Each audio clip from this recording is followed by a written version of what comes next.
دوستو جب حضرت عمر رضی اللہ تعالیٰ عنہ نے اسلام قبول کر لیا تو اسلام قبول کرنے کے بعد حضرت عمر رضی اللہ تعالیٰ عنہ نے اللہ کے نبی سے عرض کیا کہ یا رسول اللہ صلی اللہ علیہ وسلم، جب ہمارا دین برحق ہے اور مشرکین باطل ہیں تو پھر ہم اس دین کو پوشیدہ رکھ کر کیوں عبادت کریں؟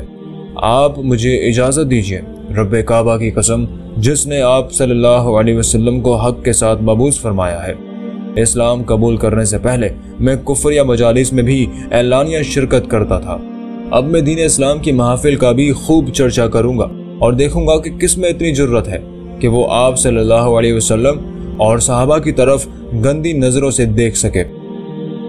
حضور اکرم صلی اللہ علیہ وسلم کی اجازت سے حضرت سیدنا عمر فاروق رضی اللہ تعالیٰ عنہ خانہ کعبہ تشریف لے گئے اور مشرکین مکہ کو مخاطب کرتے ہوئے فرمایا، جو مجھے جانتا ہے اسے خوب معلوم ہے اور جو مجھے نہیں جانتا اسے معلوم ہونا چاہیے۔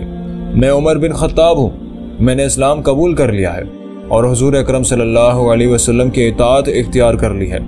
میں تمہیں حضور اکرم صلی اللہ علیہ وسلم کی اطاعت کی دعوت دیتا ہوں۔ اگر تم نے اس دعوت کو قبول کرنے میں سستی دکھائی تو جلد میری تلوار تمہاری گردنوں پر ہوگی۔ پھر آپ رضی اللہ تعالیٰ عنہ نے خانہ کعبہ کا طواف کیا اور بلند آواز سے کلمہ طیبہ کا ورد جاری رکھا۔ دوستو حضرت عمر رضی اللہ تعالیٰ عنہ کے قبول اسلام کے بعد دین اسلام کی تبلیغ میں کافی آسانی ہو گئی۔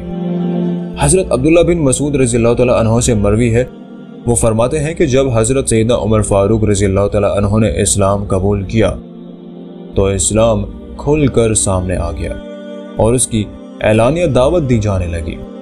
ہم خانہ کعبہ کے گرد حلقہ بنا کر بیٹھنا شروع ہو گئے اور خانہ کعبہ کا طواف کرنے لگے اور زیادتی کرنے والوں سے سختی سے پیش آنا شروع ہو گئے۔ حضرت عمر رضی اللہ تعالیٰ عنہ کے قبول اسلام کے بعد ایک روز حضور اکرم صلی اللہ علیہ وسلم ظہر کی نماز کی ادائیگی کے لیے خانہ کعبہ تشریف لے گئے۔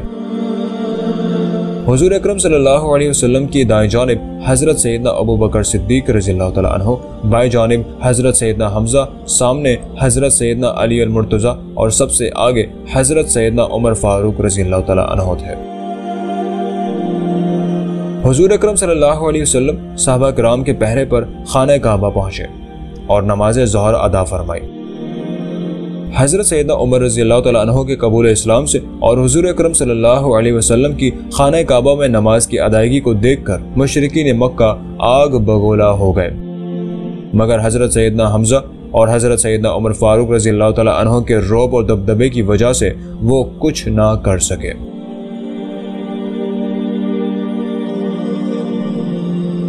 دوستو حضرت عمر رضی اللہ تعالیٰ عنہ کے قبول اسلام کے بعد انہوں نے اعلانیہ ہجرت فرمائی۔ حضور اکرم صلی اللہ علیہ وسلم کی جانب سے جب مدینہ منورہ کی جانب ہجرت کی اجازت دی گئی تو حضرت عمر رضی اللہ تعالیٰ عنہ وہ واحد شخص تھے جنہوں نے اعلانیہ ہجرت کی تھی۔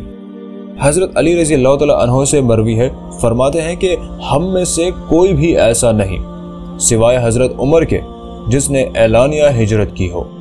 آپ رضی اللہ تعالیٰ عنہ ہجرت سے پہلے خانہ کعبہ تشریف لے گئے اور تلوار نیام سے نکال لی، پھر بیت اللہ شریف کا طواف کیا اور مقام ابراہیم علیہ السلام پر 2 رکعت نماز ادا کی۔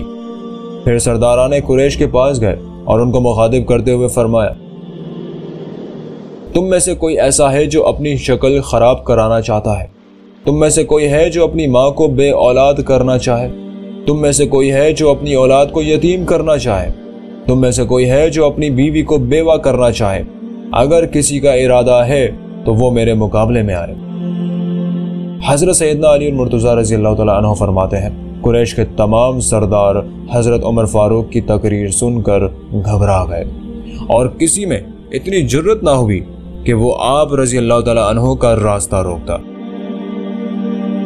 حضرت عمر رضی اللہ تعالیٰ عنہ نے مدینہ منورہ میں داخل ہونے سے قبل قباء میں قیام کیا، جہاں آپ رضی اللہ تعالیٰ عنہ کے خاندان کے وہ لوگ جو مسلمان ہو چکے تھے وہ آپ سے آ ملے، اور پھر آپ رضی اللہ تعالیٰ عنہ ان سب کے ہمراہ مدینہ منورہ داخل ہو گئے۔ حضور اکرم صلی اللہ علیہ وسلم نے مدینہ منورہ آمد کے بعد مہاجرین اور انصار میں اخوت اور بھائی چارے کا رشتہ قائم کیا، اور حضرت عمر رضی اللہ تعالیٰ عنہ کا رشتہ حضرت عتبان بن مالک رضی اللہ تعالیٰ عنہ سے قائم کیا گیا۔ جو کہ قبیلہ بنی سالم کے معزز رئیسوں میں شمار ہوتے تھے۔ دوستو، حضرت عمر رضی اللہ تعالیٰ عنہ کے واقعات کا سلسلہ ابھی جاری ہے۔ آج کی اس ویڈیو میں اتنا ہی۔ ویڈیو اچھی لگی ہو تو ویڈیو کو لائک کیجئے، شیئر کیجئے، کمنٹ سیکشن میں اپنی قیمتی رائے سے آغاز ضرور کیجئے۔